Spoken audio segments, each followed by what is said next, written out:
Hello students, मैं मानवेंद्र सिंह आप सभी का स्वागत करता हूं अपने यूट्यूब चैनल गेट जिस्ट में।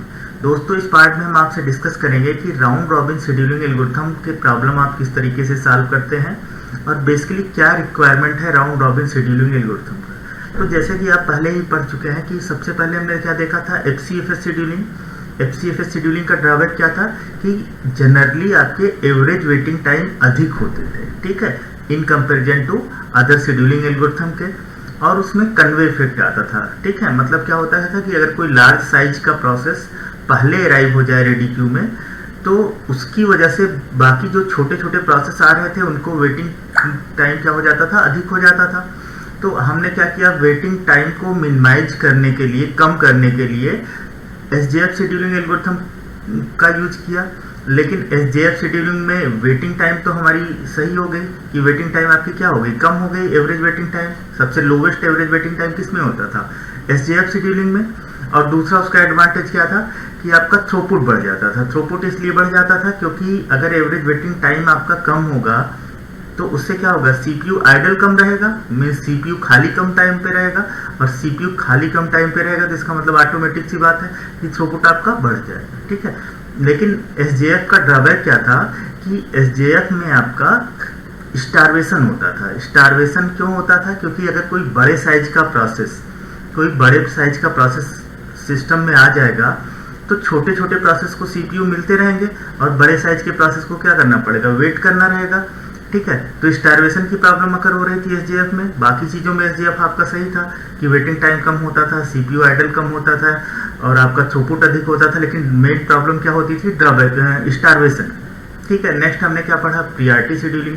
तो प्रियॉरिटी शेड्यूलिंग में भी आपका क्या होता था, स्टारवेशन की प्रॉब्लम आती थी कि अगर कोई लो प्रियॉरिटी का प्रोसेस पहले आ जाए रेडी क्यू में और उसको चांस ना मिले, जो हाई प्रियॉरिटी के प्रोसेस हैं उनको सीपीयू मिलता जाए और लो प्रियॉरिटी के प्रोसेस को सीपीयू ना मिले, ठीक है। तो उस स्टारवेशन आपकी प्रियॉरिटी शेड्यूलिंग में भी अगर होती थी। लेकिन प्रियॉरिटी शेड्यूलिंग के स्टारवेशन की प्रॉब्लम को हम सॉल्व कैसे कर लेते थे, एजिंग में। एजिंग में हम क्या करते थे, प्रोसेसेस के प्रियॉरिटीज को बढ़ाते जाते थे। ऐसे प्रोसेस जिनको काफी समय से सीपीयू नहीं मिल रहा है उनकी हम प्रियॉरिटी क्या कर देते थे, बढ़ा देते थे। तो स्टारवेशन की प्रॉब्लम हमारी बढ़ जाती थी, सॉल्व हो जाती थी। तो हमने, लेकिन प्रियॉरिटी शेड्यूलिंग के होते हुए भी हम राउंड रॉबिन शेड्यूलिंग इसलिए पढ़ रहे हैं कि अगर हम चाहें कि हमारे सिस्टम का एवरेज रिस्पांस टाइम बेटर हो, एवरेज रिस्पांस टाइम बेटर हो मीन्स जितने भी प्रोसेस हैं उनको थोड़ा थोड़ा करके रिस्पांस मिलता है, तब हमारे लिए राउंड रॉबिन शेड्यूलिंग आपकी बेटर हो जाती है। और मल्टीटास्किंग सिस्टम के लिए मोस्ट सुटेबल शेड्यूलिंग आपकी क्या होती है, राउंड रॉबिन शेड्यूलिंग। अब सबसे पहले हम बेसिक कॉन्सेप्ट समझते हैं कि राउंड रॉबिन शेड्यूलिंग में हम करते क्या है। मान लीजिए किसी टाइम पे आपके रेडी क्यू में 3 प्रोसेस हों, ए, बी एंड सी, ठीक है।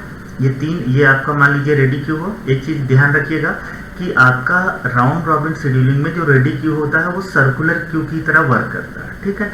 अब ये मान लीजिए हमारे ए, बी, सी 3 प्रोसेस हैं जो रेडी क्यू में है।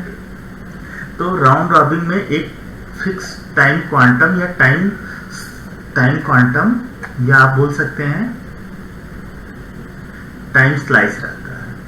हर प्रोसेस को सीपीयू उतने टाइम क्वांटम या उतने टाइम स्लाइस तक सीपीयू असाइन होगा, ठीक है। मान लीजिए आपके टाइम क्वांटम की वैल्यू हो 2 यूनिट या 2 मिली सेकेंड, तो सीपीयू क्या करेगा, पहले 2 मिली सेकेंड ए को एग्जीक्यूट करेगा, फिर 2 मिली सेकेंड बी को एग्जीक्यूट करेगा, फिर 2 मिली सेकेंड सी को एग्जीक्यूट करेगा, अगेन 2 इसको ए को एग्जीक्यूट करेगा, अगेन 2 बी को एग्जीक्यूट करेगा, अगेन 2 सी को एग्जीक्यूट करेगा। तो सर्कुलर वे में राउंड रॉबिन में क्या होगा, सर्कुलर वे में जितने भी प्रोसेस हैं सबको सीपीयू मिलता जाएगा, एकदम फेयर शेयर रहेगा पूरी ईमानदारी के साथ कि रेडी क्यू में जितने प्रोसेस हैं सबको इक्वल टाइम तक के लिए। और वो इक्वल टाइम आपका क्या बोला जाएगा, टाइम क्वांटम या टाइम स्लाइस। इक्वल टाइम तक के लिए हर प्रोसेस को सीपीयू असाइन होगा, ठीक है। इससे हमारा क्या होगा कि हर प्रोसेस को रिस्पांस जल्दी मिल जाएगा। भाई थोड़ी थोड़ी देर बाद आप क्या कर रहे हैं, स्विच कर जा रहे हैं, तो हमारा थोड़ा सा ए भी एग्जीक्यूट हो जाएगा, थोड़ा सा बी भी एग्जीक्यूट हो जाएगा, थोड़ा सा आपका सी का भी एग्जीक्यूट हो जाएगा, ठीक है। तो इसको हम क्या बोलेंगे, ये अप्रोच आपकी क्या बोली जाएगी, राउंड रॉबिन, ठीक है। तो इसके थ्योरेटिकल कॉन्सेप्ट को समझ लीजिए। पहली चीज हमने क्या बोला कि ये राउंड रॉबिन जो है ये टाइम शेयरिंग सिस्टम या मल्टीटास्किंग आपने जो बोला था उसके लिए मोस्ट सुटेबल होता है, पहली चीज। दूसरा, अगर हम टाइम क्वांटम की साइज बहुत अधिक कर दें, अगर हम टाइम क्वांटम की साइज बहुत अधिक कर दें तो ये हमारा किसकी तरीके से वर्क करने लगेगा, जिस तरीके से हमारा FCFS वर्क करता है। रीजन क्या होता है, मान लीजिए आपका इस प्रोसेस की साइज 5 हो, इस प्रोसेस की साइज 7 हो, इस प्रोसेस की साइज 8 हो, ठीक है, और आपने टाइम क्वांटम ही 10 का बना लिया, 10 का बना लिया, तो क्या होगा, पहले A एग्जीक्यूट हो जाएगा। अब A को कितने देर के लिए CPU दिया गया, 10 टाइम के लिए CPU दिया गया।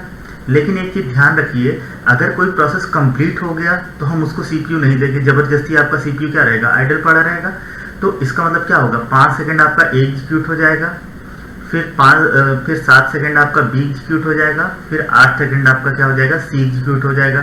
तो ये वैसा ही बन जाएगा जैसे आपका FCFS होता है। तो अगर टाइम क्वांटम की वैल्यू आपने बहुत ज़्यादा रख ली है तो इसकी शेड्यूलिंग वैसे ही काम करने लगेगी जैसे आपका FCFS वर्क करती थी, ठीक है।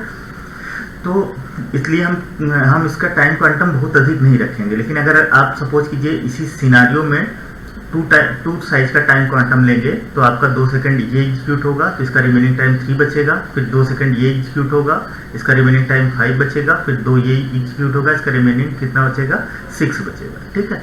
तो टाइम क्वांटम अधिक रखेंगे तो FCFS की तरह वर्क करेगा, लेकिन अगर टाइम क्वांटम अधिक नहीं रखेंगे तो ये आपका